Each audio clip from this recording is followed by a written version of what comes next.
ده الرز اهوت انا جايباه عشان بس بتاع الرز. وهنعمل صينيه بطاطس قطعناها طبعا وجهزناها عشان ما اطولش عليكم.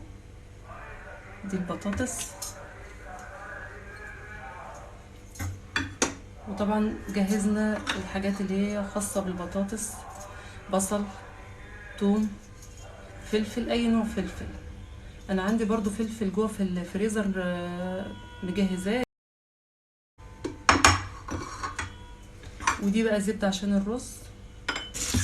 بصوا بقى احنا هنعملها بالطريقه التقليديه بتاعت زمان. البصل كده هنحطه، ده طبعا مقطعه قبل التصوير. وده فلفل الوان، وتوم متقطع اهو. ده كرفس انا كنت مخزناه. وده فلفل برضو، يعني مش كتير مش كتير.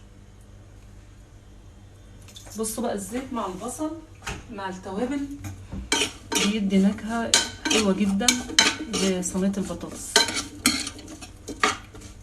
هنصفي بقى البطاطس دي، هنحطها كده. دي طماطم انا بشرها حوالي 4 طماطمات كده. دي معلقة صلصة تمام كده. رشة ملح بقى كده، حبة مية مغلية كده.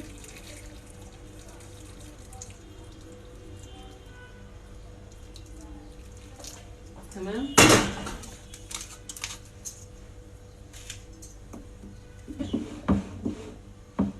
كده نخليه. هي سلمى بنتي بقى غسلت لي الرز.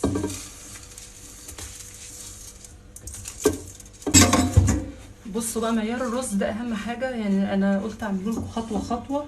انا يا دوبك غسلاه بس. في ناس بتنقعه برضو كويس مش وحش يعني، هي كل الطرق كويسه. فانا دلوقتي انا بغسله على طول، وممكن في اوقات برضو بنقعه عادي يعني مش هتفرق. تمام. بصوا بقى انا بحط بالنسبه لكميه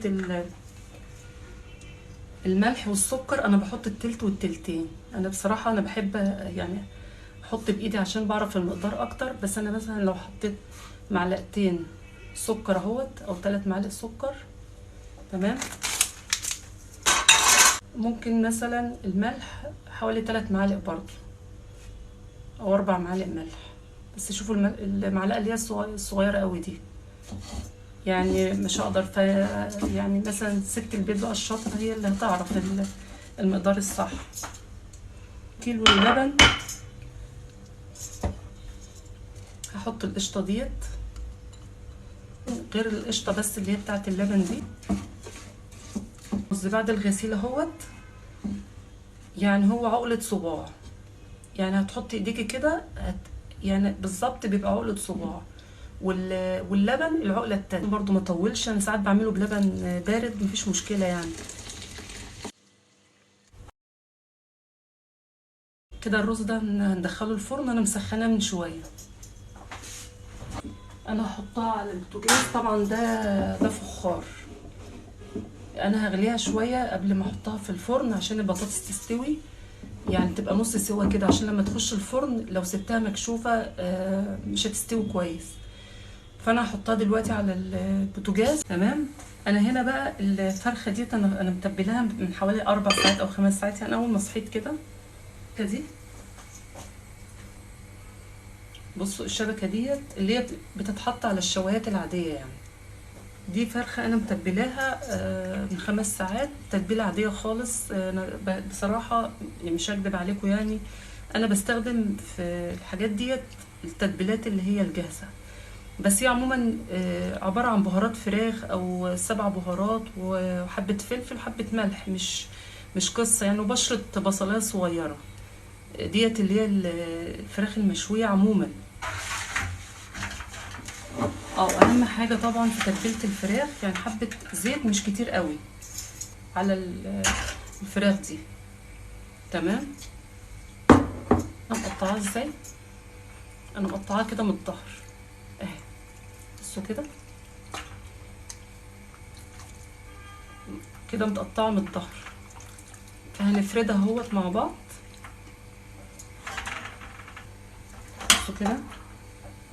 هي فرخه يعني متوسطه، مش كبيره قوي مش صغيره، بيسوي كويس. ممكن بس ايه، زي ده زيت، هنعمل حاجه بسيطه بس ان هي تطلع ان شاء الله، تطلع كويسه باذن الله كده. بصوا انا هوريكم دلوقتي الرز.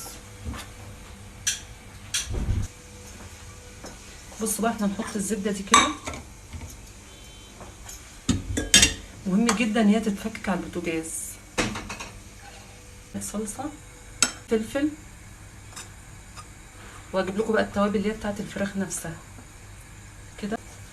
دي توابل الفراخ، نحط معلقه واحده بس اهي، حبه زيت مش كتير. ده اللي هنحطه على الفراخ لما تطلع. هي احنا عايزينها تاخد بس لون فوق وتحت.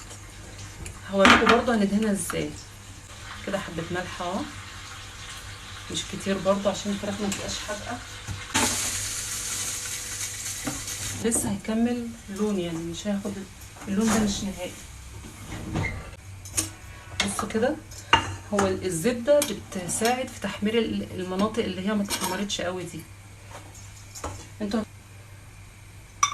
المرحله دي اول ما الرز يتشرب كده، اول ما الرز يتشرب بنجربه بايدينا كده، بنحط ايدينا كده عليه، لاناه طري تمام كملوا بقى عادي، حطوه في الفرن وكملوا عادي مفيش مشكله. لقيتوه ناشف بتزودوا بقى. هندخل البرام ده تاني الفرن، بس مش هنحطه تحت، هنحطه فوق. تمام. هنشوف بقى الفراخ، هي دي لسه المرحله الاولى.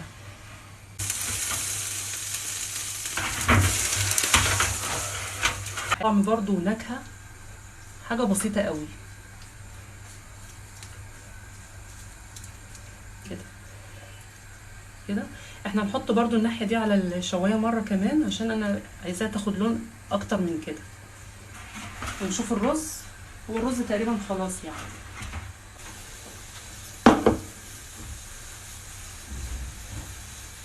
كده يعتبر استوى، هو طري جدا اهو، طري جدا. يعني انا لو الرز هنا جيتي تلمسيه كده لقيتيه ناشف، بتزودي لبن على طول. طيب